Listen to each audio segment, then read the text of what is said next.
Lilian, a gente vai agora com uma entrevista repercutir um pouco do que a mídia tratou nesse final de semana, que foi o espancamento num hipermercado na cidade de Porto Alegre, né? Com certeza. É isso? Isso mesmo, Gerê. A gente vai falar agora com o convidado Ricardo Martins, que ele é advogado criminalista e nos fala sobre o infeliz fato ocorrido na semana passada, onde os seguranças de uma rede de hipermercados foram presos em flagrante devido à agressão e morte de um cidadão que fazia compras na instituição. Muito bom dia, doutor Ricardo Martins, seja bem-vindo. Bom dia, mais uma vez, é uma honra, uma satisfação, Lilian e Jeremias. Doutor, caso aí que nós vimos desse espancamento, foi notícia aí, e eu queria que o senhor explicasse justamente sobre essa questão do racismo, né, que tem sido tratado, foi objeto aí de manifestações, mas no caso, pelo que o senhor acompanhou até agora, poderia se caracterizar o racismo em algum momento nesse crime? Olha, de acordo com a lei de racismo, a lei 7.716 de 89, no artigo 5º, ela estabelece o seguinte: recusar ou impedir o acesso a estabelecimento comercial, negando-se a servir, atender ou receber cliente ou comprador. Esse crime ele tem uma pena de reclusão de 1 a 3 anos. Então, existe sim a possibilidade de um enquadramento na lei de racismo, mas eu acho que mais do que isso, Lilian e Jeremias, isso demonstra na nossa sociedade um racismo estrutural, um racismo que está enraizado na nossa sociedade. Porque eu, como advogado e advogado negro, eu sempre costumo dizer que existe uma grande resistência do Poder Judiciário em aplicar a lei de racismo em casos concretos. Mas, por um outro lado, Lilian e Jeremias, isso demonstra que o Brasil possui uma das piores formas de racismo, que é o racismo velado, onde as pessoas, de uma forma geral, elas se manifestam que não são racistas, que o racismo não existe, mas, por um outro lado, o negro é tratado de uma forma diferenciada por toda a sociedade. Boa tarde, doutor Ricardo. A gente agradece mais uma vez aqui a sua entrevista. Para a gente começar essa entrevista na íntegra, o senhor poderia fazer uma sinopse para o telespectador do que aconteceu e o seu posicionamento jurídico?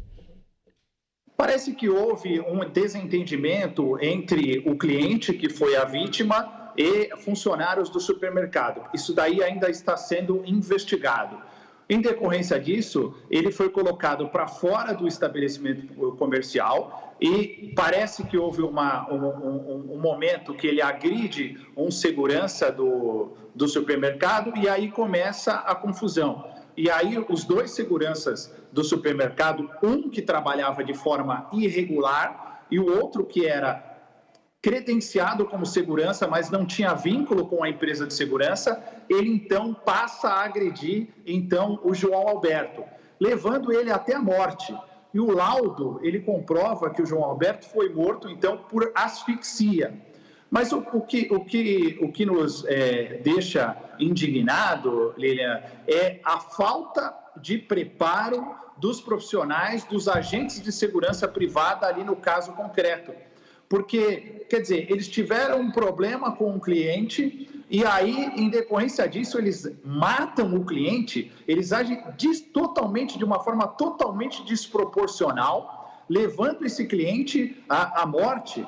A grande pergunta que fica, Lilian, no ar é o seguinte, fazendo um link com a questão racial, é interessante que situações semelhantes a essa não acontecem com um cidadão branco, só acontece com um cidadão negro. É aí que vem a discussão do racismo estrutural na nossa sociedade. Um segurança estava trabalhando de forma irregular, então ele vai lá, tem um problema com um cliente da loja e ele mata o cliente da loja. Essa que é a discussão, entendeu, Lilian? Sim. Doutor, eu já tive a oportunidade de acompanhar, por exemplo, uma pessoa que entrou no mercado, me parece drogada, e aí o segurança, a reação dele foi muito violenta, né? O senhor falou sobre o preparo. A lei previa. O senhor é da área criminal, mas acredito que. Eu vi algumas reportagens dizendo que essas empresas elas têm que ter um preparo. Porque se você tem 2, 3 pessoas para dominar uma, logicamente você deve ter algum tipo de ação para mobilizar essa pessoa sem precisar agredir da forma como foi agredido. Eu acho que esse também é um exemplo que a gente pode se utilizar daqui para frente, né? Porque a gente vê isso sendo repetidamente, reiteradamente. Essas empresas elas têm que passar por um treinamento a um órgão regulador que define e até para que se possa responsabilizar uma reação desproporcional? Existe sim. O treinamento dos agentes de segurança privada, ele é um treinamento totalmente diferente de um agente de segurança pública. E tudo isso é fiscalizado pela Polícia Federal. A Polícia Federal ela tem um departamento específico para esse tipo de fiscalização. Existe uma lei, que é a Lei 7.102 de 1983, que ela regulamenta essa questão de segurança privada. Eu fui coordenador de um curso de gestão em segurança privada em uma grande instituição, Jeremias, e nós discutíamos isso muito durante o curso, que agente de segurança privada não é agente de segurança pública. Se exige uma proporcionalidade do agente de segurança pública, exige-se ainda mais uma proporcionalidade na atuação do agente de segurança privada. Então, nesse caso concreto, se o cliente eventualmente estava dando algum problema, causando algum tipo de desentendimento dentro da loja, ele deveria ter sido contido e a polícia deveria ter sido acionada para que as providências cabíveis fossem tomadas, e não uma atitude desproporcional como essa que foi tomada no caso concreto, levando o sujeito à morte. Doutor, vamos falar um pouquinho agora de indenização, né? No caso, o hipermercado já se defendeu disso, que foi um contrato de empresa terceirizada que ele vai apurar as situações e exigir mais dessas empresas um maior preparo para essas seguranças. Como é que fica a indenização? A família ela tem direito de indenização e tem direito de exigir uma culpa solidária também do supermercado? Sim, exatamente. Vamos aproveitar e puxar um gancho. Criminalmente, quem irá responder são os 2 agressores e talvez ainda outros funcionários do supermercado que foram coniventes com essa agressão. Criminalmente, são esses agressores que respondem. Agora, na esfera civil, por se tratar de uma relação de consumo, de acordo com o Código de Defesa do Consumidor, irá responder o supermercado, a empresa de segurança, os 2 agressores e quem mais participou da agressão. Todas essas pessoas serão responsabilizadas. E nessa responsabilização, na esfera civil, será levada em consideração a idade do agressor, se ele era responsável se ele tinha uma família e se ele era o responsável financeiro por essa família. Tudo isso será levado em consideração no momento do arbitramento dessa indenização. Mas existe sim, Lilian, uma responsabilidade solidária do aspecto civil em todas as pessoas e empresas envolvidas com a ação. O senhor falou muito em racismo, né? O senhor acredita que hoje ainda a gente tem muita campanha aqui no Brasil contra o racismo, a igualdade. O senhor acredita ainda que é muito forte o racismo aqui dentro do Brasil, mesmo com tantas campanhas contra isso? E vem mostrando, né, eleitores ganhando candidatos negros, assumindo também papéis no governo. O senhor acha que ainda dá para comparar o racismo daqui com o racismo americano? Como eu te falei, Lilian, eu creio que o racismo no Brasil ele tem algumas características diferenciadas do racismo nos Estados Unidos. Eu acho que talvez em alguns momentos o racismo nos Estados Unidos ele seja mais explícito, tá? Agora o racismo no Brasil ele é mais implícito, ele ocorre de uma forma velada. E eu venho percebendo que essas questões raciais, essas atitudes racistas, elas vêm se aflorando, parece, de um tempo para cá. Eu não entendo, parece que o racismo sempre existiu, mas parece que de alguns anos para cá a coisa parece que vem piorando.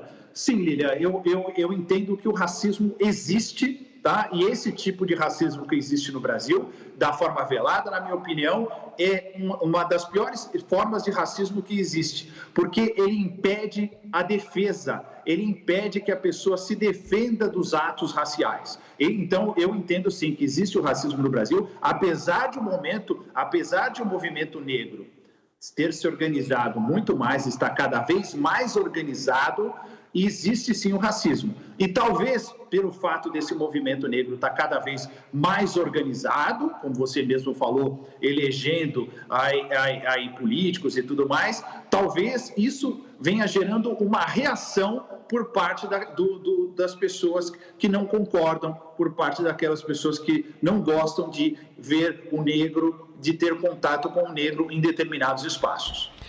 Doutor, o senhor que milita nessa área criminal e trata muito da questão do racismo, como é que o senhor vê? Esse é mais um episódio que a justiça vai tratar, mas infelizmente a gente aqui que trabalha com a mídia sabe que infelizmente a gente ainda vai dar notícias como essas para frente. Como é que o senhor vê essa questão educacional em relação ao que a gente já tratou, mas no trato, por exemplo, dessas empresas de segurança que devem ter uma aproximação, um diálogo melhor, porque isso pode acontecer em todos os níveis. Nós tivemos uma grande rede de mercados. Agora, imagina pequenas redes, pequenas lojas que às vezes colocam segurança, mas não tem a orientação, falam, olha, como abordar, como chegar, né? Então, assim, eu não sei qual é a visão do senhor nessa questão educacional e de treinamento para que essas abordagens possam ser feitas de uma maneira mais segura, né? Então, eu costumo dizer que é apenas sendo negro para sentir na pele o que é você estar dentro de um supermercado e ser seguido, né, e ser perseguido por um agente de segurança privado.